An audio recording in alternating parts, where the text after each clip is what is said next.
Bismillahirrahmanirrahim. Assalamualaikum warahmatullahi wabarakatuh. Halo anak-anak, apa kabar hari ini? Semoga kalian sehat selalu dan tetap semangat belajar.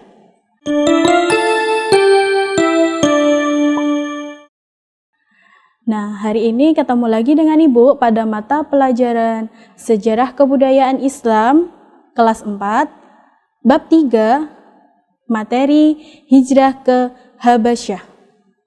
Nah, sebelumnya kita cari tahu dahulu apa arti hijrah.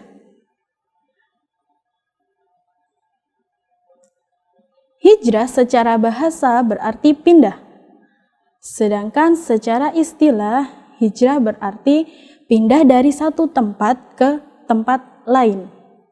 Nah, materi hari ini tadi hijrah ke Habasyah. Ada yang tahu di mana itu Habasyah? Nah, Habasyah itu dikenal dengan nama Abesina atau Ethiopia yang terletak di Afrika Timur. Nah, berikut contoh dari Habasyah. Nah, negeri Habasyah dari Mekah ke Ethiopia. Nah, ini Habasyah tadi kan dikenal dengan nama Ethiopia sekarang. Nah, hijrah ke Habasyah ini merupakan hijrah yang pertama kali dilakukan kaum muslimin atau para sahabat dan pengikut Rasulullah SAW. Tepatnya pada tahun ke-7 sebelum Hijriah atau 615 Masehi atau tahun ke-5 setelah kenabian. Nah, sebab-sebab Nabi Muhammad SAW menganjurkan para sahabat untuk hijrah ke Habasyah dikarenakan keadaan kaum muslimin yang semakin menyedihkan karena menerima siksaan secara terus-menerus dari kaum kafir Quraisy yang membuat Nabi Muhammad SAW merasa sedih. Siksaan yang dilakukan kaum kafir Quraisy semakin meningkat, terutama kaum muslimin dari golongan lemah seperti budak dan orang-orang yang memiliki kedudukan sosial yang rendah. Penganiayaan ini tidak hanya kepada sahabat-sahabat yang lemah saja, tetapi juga dilakukan kepada para sahabat yang dulunya dihormati dari kalangan kaum Quraisy. Oleh karena itu, Nabi Muhammad SAW menganjurkan kaum muslimin, baik laki-laki maupun perempuan, untuk hijrah ke Habasyah.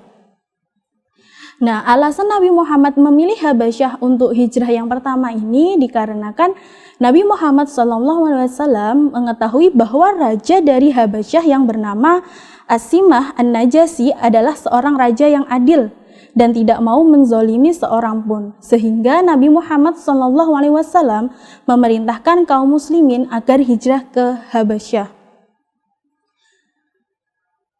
Nah, peristiwa hijrah ke Habasyah sendiri terjadi dalam 2 tahap. Hijrah ke Habasyah tahap pertama dan hijrah ke Habasyah tahap kedua. Hijrah ke Habasyah tahap pertama terjadi pada bulan Rajab tahun ke-5 kenabian. Rombongan kaum muslimin dari Mekah berangkat menuju Habasyah sebanyak 10 pria dan 5 wanita yang dipimpin langsung oleh Utsman bin Affan. Kepergian mereka dilakukan dengan mengendap-endap pada malam yang gelap gulita agar tidak diketahui oleh kaum kafir Quraisy. Mereka menuju laut kemudian mengarah ke pelabuhan. Di negeri Habasyah mereka disambut dengan ramah dan penuh persahabatan. Kemudian Raja Habasyah menempatkan mereka di Negas yang terletak di sebelah utara provinsi Tigray. Wilayah ini kemudian menjadi pusat penyebaran Islam di Habasyah. Setelah kurang lebih 3 bulan menetap di Habasyah dan mendapat perlindungan, para sahabat mendapat kabar bahwa masyarakat Makkah telah memeluk Islam. Maka beberapa sahabat diantaranya, salah satunya yaitu Utsman bin salah satu sahabat diantaranya Utsman bin Maz'um kembali ke Makkah. Ternyata kabar yang mereka terima adalah tidak sepenuhnya benar. Kemudian mereka kembali lagi ke Habasyah bersama rombongan yang lainnya. Rombongan inilah yang kemudian termasuk dalam rombongan hijrah ke Habasyah tahap kedua. Nah, hijrah ke Habasyah tahap 2 ini diikuti oleh rombongan yang lebih banyak lagi, terdiri dari 83 orang laki-laki dan 18 perempuan, yang dipimpin oleh Ja'far bin Abu Thalib. Perjalanan hijrah kedua ini tidak semudah seperti hijrah yang pertama. Hal ini dikarenakan kaum kafir Quraisy telah mengetahui bahwa kaum muslimin hijrah ke Habasyah secara diam-diam. Kaum kafir Quraisy yang mengetahui hal tersebut berniat menyusul dan menggagalkan rencana kaum muslimin. Kemudian dari kaum kafir Quraisy mengirim Amr bin Al-As dan Abdullah bin Abi Rabi'ah dengan membawa buah tangan dan cindera mata yang bermacam-macam untuk Raja Najasyi. Mereka bertemu Raja Najasyi dan membujuknya supaya kaum muslimin yang telah berhijrah ke Habasyah ini dikembalikan ke Makkah. Raja Najasyi yang curiga dengan kedatangan orang Quraisy mengirim utusannya menuju kaum muslimin untuk memanggil mereka dan menanyakan tentang agama mereka. Kemudian dipanggillah Ja'far bin Abi Thalib. Kemudian Ja'far berkata, "Wahai raja, kami dahulu adalah kaum yang berada di atas kesyirikan. Kami menyembah berhala dan memakan bangkai, buruk dalam bertetangga dan menghalalkan yang haram. Sebagian kami atas sebagian yang lain saling menumpahkan darah dan selainnya. Kami tidak menghalalkan sesuatu dan tidak juga mengharamkannya. Dan Allah akhirnya mengutus kepada kami seorang nabi dari kaum kami sendiri, yang kami kenali kesetiaannya, kejujurannya, dan amanahnya. Ia mengajak kami untuk beribadah kepada Allah semata dan tidak mempersekutukan Dia dengan sesuatu pun. Menjalin silaturahmi baik dalam bertetangga, sholat dan puasa, dan tidak menyembah yang selain Dia."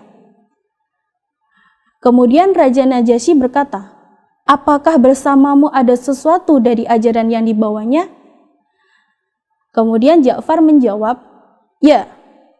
Raja Najasyi berkata kembali, "Tolong bacakan untukku apa yang dibawanya itu." Kemudian Ja'far membacakan untuknya permulaan surah Maryam yang awalannya Kaf Ha Ya Ain Shad. Setelah mendengar ayat yang dibacakan Ja'far, menangislah Raja Najasyi hingga jenggotnya basah. Kemudian Raja Najasyi berkata, "Sesungguhnya ini dan yang dibawa Isa benar-benar keluar dari satu sumber. Pergilah kalian berdua. Demi Allah SWT, aku tidak akan menyerahkan mereka dengan sesuatu seperti yang bisa memusnahkan tanaman mereka." Nah, Raja Najasyi ini berkata, pergilah kalian berdua ini kepada Amr bin As dan temannya tadi, Rabi'ah tadi. Dan akhirnya rencana orang-orang Quraisy gagal total. Mereka sadar bahwa mereka tidak bisa melampiaskan dendam di daerah kekuasaannya. Kemudian kembalilah utusan dari kaum kafir Quraisy tadi kembali ke Makkah. Nah, dari peristiwa hijrah ke Habasyah tadi dapat kita ambil suatu hikmah. Yang pertama, berbagai penderitaan dan siksaan yang mendera kaum muslimin tidak membuat akidah mereka goyah, justru semakin kukuh. Yang kedua, keluar dari Makkah menuju negara non-muslim disyariatkan oleh Islam demi menyelamatkan agama. Nah, ini tadi kaum muslimin keluar dari Makkah menuju Habasyah untuk menyelamatkan agamanya. Dan yang ketiga, Nabi Muhammad SAW memilih Habasyah sebagai sasaran hijrah yang sangat strategis.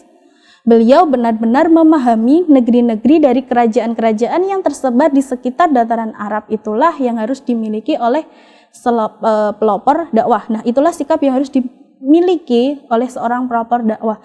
Jadi, memilih tempat hijrah yang strategis untuk umatnya. Nah, dari peristiwa hijrah tersebut, semoga kita dapat mengambil pelajaran baiknya. Nah, sekian dari saya materi hari ini, kurang lebihnya mohon maaf. Jangan lupa untuk tetap semangat belajar, melaksanakan sholat 5 waktu. mengaji dan tetap berbuat baik kepada seseorang. Billahi taufik wal hidayah. Wassalamualaikum warahmatullahi wabarakatuh.